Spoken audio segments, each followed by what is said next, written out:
আহা, চারিদিকে শিক্ষিতের মেলা, তাই না? এবার একটা শিক্ষিতদেরই মানে মুখোশটা ঝরে ঝরে পড়ছে। তাই এই ভিডিওটা একটু শিক্ষিত প্রফেসরকে নিয়ে করছি। কোন কলেজের? ম্যাকাও কলেজের প্রফেসর। তো শিক্ষিতরা আজকাল শিক্ষার জায়গাতেও কতটা অশিক্ষিতের মতো কাজ করছে তার নিয়ে কথা। ভিডিওটা অনেকদিন ধরেই চলছে, কিন্তু আমি করার সময় পাচ্ছিলাম না, আর ভাবছিলাম যে আলটিমেটলি কি হয়, আলটিমেটলি কিছু হলে পরে ভিডিওটা আমি করব। তো সেখানে দাঁড়ানোর পর আমি বলতে পারি, দেখলাম যে প্রথম দিন তো আমি অবাক, অধ্যাপিকার সাথে ফার্স্ট ইয়ারের ছেলের বিয়ে। অধ্যাপিকা মানে সে পিএইচডি হোল্ডার, যেমন তেমন অধ্যাপিকা না, সে বইও লিখেছে। ভেবে দেখুন শিক্ষার বাজারে আজকাল শিক্ষিতরা কত রকমের মুখোশ নিয়ে চলে। এখন আপনারা অন্য কিছু শুনতে চাইছেন আমি জানি, তো মুখোশটা না মানুষের বেরিয়ে আসে। মুখোশ পরে বেশিক্ষণ মানুষ থাকতে পারে না। যারা আমার পুরনো একদম স্টার্টিং থেকে যারা ভিডিও দেখছেন, বা আমি যাদেরকে নিয়ে কন্ট্রোভার্সি করি, সেটা ম্যান্ডি হোক, আমার প্রিয়াই হোক বা তরি হোক, যাদেরকে নিয়ে করি, ওরা জানে অর্পিতা দিভাই ল্যাঙ্গুয়েজটা খারাপ হলো কদ্দূর যেতে পারে, উগ্র হলো কদ্দূর যেতে পারে। ইভেনকি আমার সহ ক্রিয়েটার ভিউয়ার্সরা জানে। তো ঠিক তেমনি যখন মানুষের রূপটা একদিন না একদিন বেরিয়ে আসে, এক বছর বেশি দিন রাখা যায় না। রূপটা ঢেকে একটা খোলসের মধ্যে বেশি দিন রাখা যায় না, 5-6 মাস, 1 বছর, তারপরে বেরিয়ে আসে। এই টিচারটার অবস্থা সেরকম। উনি পিএইচডি হোল্ডার, উনি এত বড় ইউনিভার্সিটির একজন প্রফেসর। তো উনি কি করলেন, সাইকোলজিক্যাল ড্রামা এরকম একটা নাম দিয়ে একটা ফার্স্ট ইয়ার স্টুডেন্টের সাথে বিয়ে নামক একটা সুন্দর পবিত্র জিনিসটাকে নোংরামিতে নামিয়ে আনলেন। শিক্ষার বাজারে মেলা বা শিক্ষার বাজারে খেলা বোধ এটাকে বলা হয়। তারপর যখন তাকে প্রশ্ন করা হলো, সে বলে এটা it is a part of A psychological drama, এর সাথে নাচ গান অনেক কিছু ছিল, তার মধ্যে এই নাটকটা ছিল। কোনো একজন তার অপোনেন্ট কেউ, মানে তার কেউ, যেহেতু সে শুধু পিএইচডি হোল্ডার বা সে শুধু প্রফেসর, সে ওই ডিপার্টমেন্টের এইচওডিও। তো সেই এইচওডির কেউ শত্রু পক্ষের, কারণ উনি ফরেন টোরেনে যান, উনি অনেক কিছু করেন, অনেক কনফারেন্স অ্যাটেন্ড করেন। তাই আমরা জানি সমস্ত চাকরির স্থলেই থাকে শত্রু থাকে, তার জন্য ওনাকে বদনাম করা হয়েছে। কিন্তু যে বদনাম যে ভিডিওগুলিতে আলাদা করা হয়েছে, সেই ভিডিওগুলিতে আমরা গায়ে হলুদ থেকে শুরু করে মালা বদল থেকে শুরু করে শীতিতে সিঁদুর পরা, এমনকি ড্রামা হতে লাগে, এটা একদম ফুল ফ্লেজেড বিয়ের রিচুয়ালগুলি দেখানো হয়। শীতিতে সিঁদুর না পরিয়ে যে কোনো আবির টাবির নিয়ে, শীতিতে না দিয়ে এখানে দিলেও হতো, এই জায়গাটাতে না দিয়ে এখানটাতে দেওয়া মানে বিয়ে। মালা, সুন্দর মালা না এনে নর্মাল একটা যে কোনো মালা দিয়েও হতো, কিন্তু এখানে সুন্দর করে ফুলের মালা দেওয়া করেছে। প্রথম কথা, শীতের সিঁদুর মালা দেওয়া একজন টিচারের সাথে স্টুডেন্টের, এটা কোনোদিনই মেনে নেওয়া যায় না, কোনো অবস্থাতেই না, কোনো ড্রামার প্রেক্ষাপটে না। এখন এখানে সাইকোলজিক্যাল অ্যানালিসিসের জন্য একটা ছেলে বা মেয়ের মাঝে একটা বিয়ে নামক কোন জিনিসকে ড্রামা হিসেবে দেখাতে লেগেছে। অডিও ভিজুয়াল মেথড আজকাল টিচিং এসপেক্টে খুব দেখানো হয় এবং বলে এটা নাকি খুব কার্যকারিতা আছে। আমি তর্কের খাতিরে মেনে নিলাম, কিন্তু সেখানে দাঁড়িয়ে একটা ছেলে আরেকটা কোনো ছেলেকে মেয়ে বানিয়েও কিন্তু বিয়ে নামক ড্রামাটা করা যেত, বা দুটো মেয়েকে নিয়েও এই ড্রামাটা করানো যেত। নট নেসেসারি এইচওডিকেই শীতের সিঁদুর পরিয়ে এইচওডিকের সাথেই মালা বদল করে, শুধু মালা বদল না, ইউনিভার্সিটির মতো একটা বিদ্যা, যেখানে এটা আমরা বলি সবচেয়ে শ্রেষ্ঠ জিনিস আমাদের জীবনে, বিদ্যার থেকে বড় আমাদের কিছুই নেই, তাই না? সবচেয়ে শ্রেষ্ঠ জিনিস যেটা, সেই জিনিসটাকে কি করা হলো, ধূলিসাৎ করে দেওয়া হলো। সেই প্রেক্ষাপটটা, ইনস্টিটিউশনটার মাঝে উনি কাজটা করলেন, যে বাইরে কোথাও পিকনিক করতে গিয়ে বা বাইরে কোথাও কোনো মাঠে, তা না, কলেজের মাঝেই একটা ফার্স্ট ইয়ারের বাচ্চা, বলুন ফার্স্ট ইয়ারের এখন মাত্র প্রথম সেমিস্টার গেছে, একটা ফার্স্ট ইয়ারের বাচ্চার বয়স কত হতে পারে? 18-19 ম্যাক্সিমাম। আর এই প্রফেসর, যিনি কিনা পিএইচডি হোল্ডার, এইচওডি যখন হয়েছেন, থিসিস সাবমিটও করেছেন, তাহলে ওনার বয়স কত হতে পারে? তাহলে সেই বাচ্চাটার উপরে এই ধরনের ড্রামাটার কিরকম এফেক্ট হতে পারে? এরকম অনেক ইংলিশ ড্রামা আছে যেখানে শেক্সপিয়ারকে বোঝাতে গেলে হয়তো ড্রামাটা করলে স্টুডেন্টদের, বিশেষ করে অনেক হার্ড ফিলোসফি থাকে ড্রামাগুলির ইন্টারনাল মিনিংগুলি, তখন কি আমরা ওই হ্যামলেট পড়াতে গেলে দেখাবো যে মার সাথে মার দেওরের প্রেম ছিল, দেখাবো? আর এই রোলটা যদি আমি করতেও যাই, তাহলে কি সেই মাটা কোনো টিচার হবে আর দেওরটা কোনো স্টুডেন্ট হবে? তাদের মাঝে অ্যাফেয়ার হবে? দেখা যাবে? তাহলে এইরকম যদি হতে থাকে, বিশেষ করে লিটারেচারে ড্রামা থাকে, ইংলিশ, বাংলা, হিন্দি যে কোনো লিটারেচার ড্রামা একটাই থাকে, জায়গা থাকে, স্কোপ থাকে এবং ড্রামা করতেও লাগে। সেখানে কি টিচারের সাথে অ্যাফেয়ার, টিচারের সাথে বিয়ে এগুলি দেখানো হবে? স্টুডেন্টরা নিজেরা করে। সেখানে উনি নিজে জিম্মেদারি হয়ে ওটা উনি করলেন। শুধু করা হলো না, একটা কতটুকুন সাহস হলে পারে কলেজ প্যাডের মধ্যে, নোট প্যাডের মধ্যে লিখলেন ওদের বিয়েটা আপকামিং 7 লাইভস পর্যন্ত, পরিষ্কার সাইন করা হলো, উইটনেসের জায়গাতেও কারো কেউ সাইন করলো, upcoming 7 lives we will remain as husband and wife. এটাও কি ড্রামার পার্ট?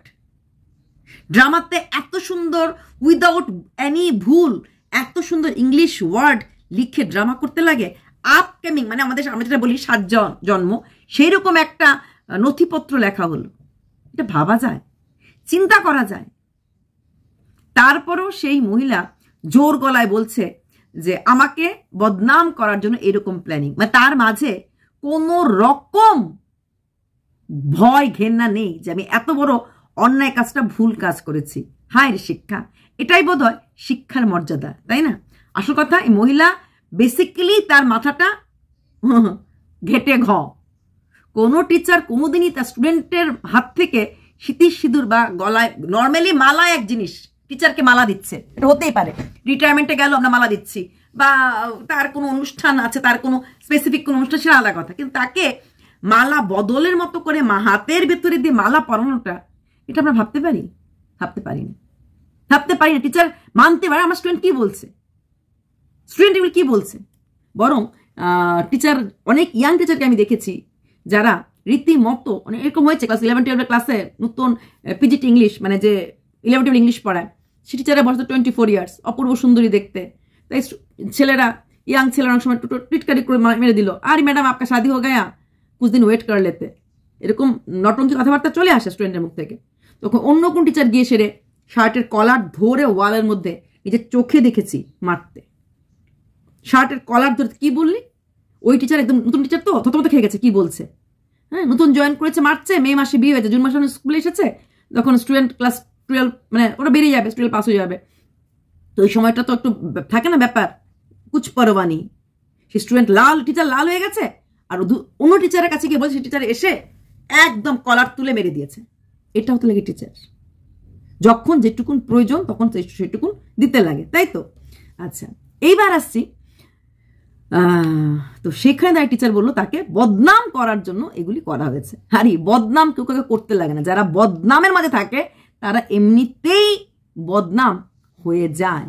বদনাম তখন তারা এমনিতেই হয়ে, যখন যারা বদনামের মাঝে থাকে ওদেরকে বদনাম করতে লাগে না। তারপর সেই মহিলাকে সঙ্গে সঙ্গে যখন কলেজ অথরিটির চোখে পড়লো, প্রিন্সিপাল নাই, যিনি প্রিন্সিপাল ইনচার্জ আছেন, উনি ওনাকে ছুটিতে পাঠিয়ে দিলেন। কারণ একটা গঠন করা হলো, মানে ফর বিচার ব্যবস্থার জন্য গঠন করা হলো, কমিশন গঠন করা হলো ওদের ব্যাপারটা খতিয়ে দেখার জন্য। ইন দ্য মিন টাইম সেই মহিলা বলতে শুরু করলো যে তাকে বদনাম করার জন্য, অ্যাটলিস্ট ভাবো তো সেই ছাত্রটা কি করে মুখ দেখাবে, সে কি করে দেবে। এটা সত্যি কথা। যেইভাবে ভিডিওগুলি প্রথমে আমিও ভেবেছিলাম আমার চ্যানেলে ভিডিওটা দেবো, হ্যাঁ, কিন্তু একটা ভাবলাম না, ওই বাচ্চাটার কি দোষ? ওই ছোট্ট বাচ্চাটা যে ফার্স্ট ইয়ারে পড়ে, যে ভালো করে এখন কলি থেকে ফুলও হয়ে ওঠেনি, তার ফটোটা না হয় আমি নাই দিলাম, যদিও নিউজ চ্যানেলে সেই ছেলেটা টোটালি মানে নিউজ চ্যানেলে সে মুখ দেখানো হয়ে গেছে। ভেবে দেখো তার ভেতরটা কি চলছে। এক তো এই বয়সটা একটা উথালি পাথালি বয়স, এই ধরনের বয়সটাকে বলাই হয় 18 বছর বয়স, মানে না কোনো বাধা, তাই তো? সেখানেই উথালি পথালি বয়স মাঝে যদি এইরকম একটা ঘটনা হয়, তারপর সেই ঘটনা নিয়ে যদি সোশ্যাল মিডিয়াতে এইভাবে ট্রোলিং হয়, এইভাবে বুলিং হয়, প্লাস সে কি করে এই কলেজটাতে পড়াশোনা আর কন্টিনিউ করবে? টিচারের এগেনস্টে তো বিভাগীয় তদন্ত, অমুক তদন্ত সবকিছু হলো, টিচার অলরেডি পদত্যাগও করে দিয়েছে, কিন্তু কলেজ প্রিন্সিপাল বলেছে যে পদত্যাগ করে দিলেই, খুব সুন্দর কথা আমার লেগেছে, ব্যাপারটা ওখানে মিটে গেল না। যে আমি একটা অন্যায় করলাম, আমি পদত্যাগ করে দিলাম চাকরি থেকে, আমি আর এই কলেজে পড়াবো না, আমি আর কলেজে আসবো না, তার মানে আমার সাথে কলেজে কোনো সম্পর্ক নেই, আমি আর স্যালারি নিচ্ছি না, তার মানে সব ব্যাপারটা মিটে গেল না। সেটা হতে পারে না। সুন্দর কথা, প্রিন্সিপালের ওই পয়েন্টটা আমার খুব ভালো লেগেছে। রেজিস্ট্রার মিটিংটা দেখলাম, ইন্টারভিউটা দেখলাম, উনিও বললো যেহেতু বিভাগীয় তদন্ত চলছে, তো সেখানে সেটা মানে উনি করলেন, ব্যাপারটা পুরো সোশ্যাল মিডিয়াতে পপুলার করে দিলেন। তারপর উনি চাইলেন যে না, আমি কোনো তদন্তের সম্মুখীন, অলরেডি টিচার স্টুডেন্টটাকে ডেকে জিজ্ঞাসাবাদ করা হয়েছে, টিচারটাকে এখনো জিজ্ঞাসাবাদ নাকি এখন পর্যন্ত নাকি করা হয়নি, গতকালে কথা বলছি। তো তো ওর এখন তদন্ত ফেস টু ফেস হবে না, আমি পদত্যাগ করে দিলাম। তো কি ভরসা আছে এই প্রফেসর নেক্সট কোনো কলেজে গিয়ে সেরে অন্য কোনো স্টুডেন্টের সাথে করবে না? শিক্ষিতর মুখোশ যখন খুলে পড়ে যায় তখন তো অনেক কিছু হতে পারে। মুখোশ পরে অ্যাকচুয়ালি মেয়েটা কিছুদিন ছিল, তার ভেতরের মধ্যে যদি নোংরামি না থাকে, ভেতরের মধ্যে যদি নোংরামি না থাকে আমরা নোংরা কাজ করতে পারি না। ভেতরের মধ্যে যদি অসভ্যতামি না থাকে আমরা অসভ্য হতে পারি না। ইনসাইড ইনার ফিলিংস ইনার মিনিংয়ে থাকে, ঠিক আছে? সেখানে দাঁড়িয়ে এইখানে এই মানুষটা এইরকমই তার জন্য তার মানসিকতা দিয়েছে তার স্টুডেন্টের হাতে সিঁদুর পরা, মালা বদল করার। তারপরে কতটুকুন মানে কি বলবো ওভার স্মার্ট হলে পরে ওইখানের মধ্যেই নোটপ্যাডের মধ্যেই, কলেজের নোটপ্যাডের মধ্যে, ইউনিভার্সিটি নোটপ্যাডের মধ্যে সাইন করে উনি এই ধরনের ব্যাপারটাকে স্বীকৃতি দিয়েছে। এখন শোনা যাচ্ছে এই টিচারটা নাকি স্টুডেন্টটাকে বাড়িতেও পড়াতো, টিউশনও করতো, এবং ওদের কিছু প্রাইভেট ফটো অলরেডি হাতে চলে এসেছে রিপোর্টারদের। আমার এই ফটোগুলো লাগাতে ইচ্ছে করছে না, তো সেই ফটোগুলো চলে এসেছে। তো সেখানে এই টিচারের বাড়ির লোকরাও নাকি ওকে না করছিল যে এতটা মানে ক্লোজ হয়ে মেলামেশা টিচারের সাথে মানে স্টুডেন্টের সাথে করো না।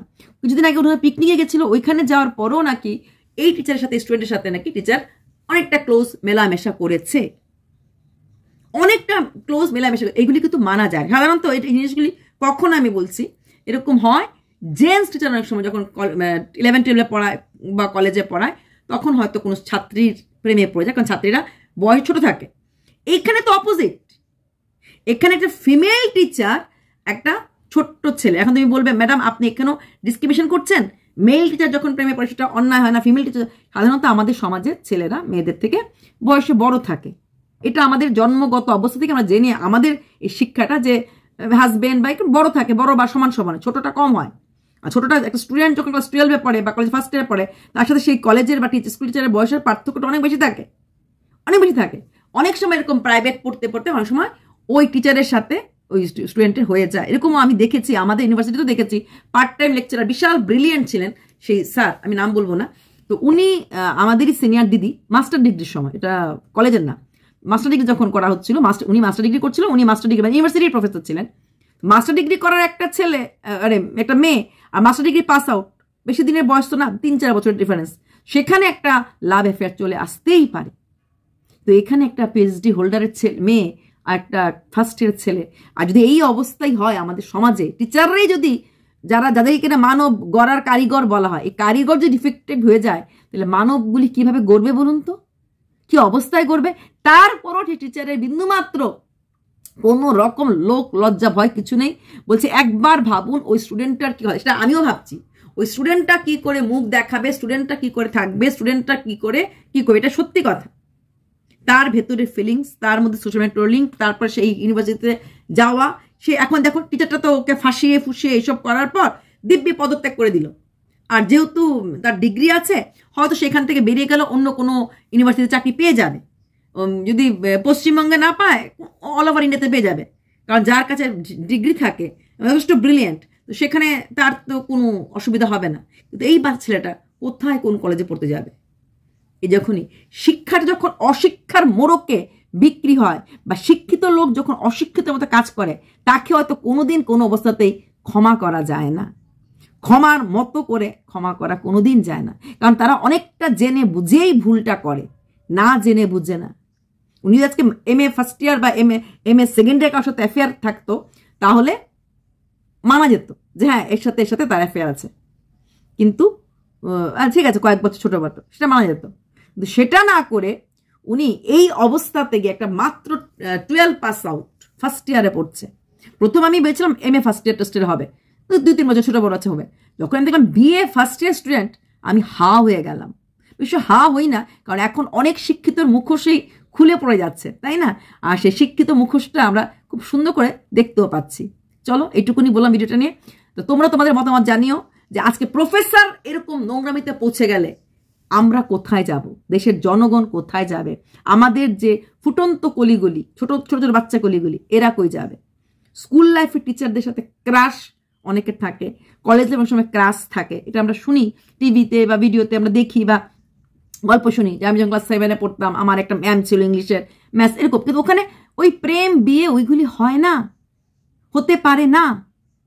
আর ইউনিভার্সিটির মধ্যেই প্রফেসরের এই হারকাতে, এবং একা একা দুজনে না, সাথে আরো কিছু স্টুডেন্টকে, আরো কিছু টিচারকে ইনভলভ উনি করেছেন। এটা হচ্ছে আরো ভয়ানক। নিজে তো খারাপ হয়েছেনি, যারা ওনাকে গায়ে হলুদ লাগাচ্ছিল ওরাও কিন্তু হবে, এই বাচ্চাটার ক্লাসমেটই হবে। তো আরো কিছু স্টুডেন্টকে উনি ইনভলভ করেছেন, আরো কিছু টিচারকে ইনভলভ করেছেন। নিজে একা খারাপ কাজ করেননি, সাথে আরো অনেকের সাথেই খারাপ কাজ করেছেন। সমাজকে দূষিত করেছে। এখন কলেজে বিভাগীয় তদন্তে ভুল ত্রুটি কি পাবে যায় না, তবে আমার মনে হয় এমন কিছু করা উচিত যাতে এই ভদ্রমহিলা ভবিষ্যতে আর কোনো কলেজে, একটা ব্ল্যাক লিস্টেড বলে জিনিস সব জায়গাতেই আছে, কলেজে হোক, স্কুলে হোক, ডাক্তারিতে হোক, ব্ল্যাক লিস্টেড করে দিলে হয়তো ভবিষ্যতে কোনো জায়গাতে, কোনো ইউনিভার্সিটিতে হয়তো বা চাকরি পেতে না পারে। এরা ব্রিলিয়েন্ট, ওরা ইন্ডিয়াতে না পেলেও চলে যাবে ফরেনে ঠুস করে। সাবজেক্টে যেহেতু সাইকোলজি, ক্লিনিক্যাল সাইকোলজি জিনিসটা আজকে খুব দাম। ইন্ডিয়ার বাইরেও ক্লিনিক্যাল সাইকোলজি ওয়ার্ডটার হেভি দাম, হেভি দাম। হতে পারে তাহলে সাইকোলজি ওয়ার্ডের জন্য অন্য জায়গাতেও চাকরি পেয়ে যেতে পারে। এবং তার মানে এইরকম লোকের আন্ডারে অনেক স্টুডেন্টের জীবনটাই কিন্তু দুর্বিষ হয়ে যেতে পারে, এবং অনেক দুর্গন্ধ উনি যে কোনো ইউনিভার্সিটিতে গিয়ে ছড়াতে পারেন। তাই তো, চলো বাই।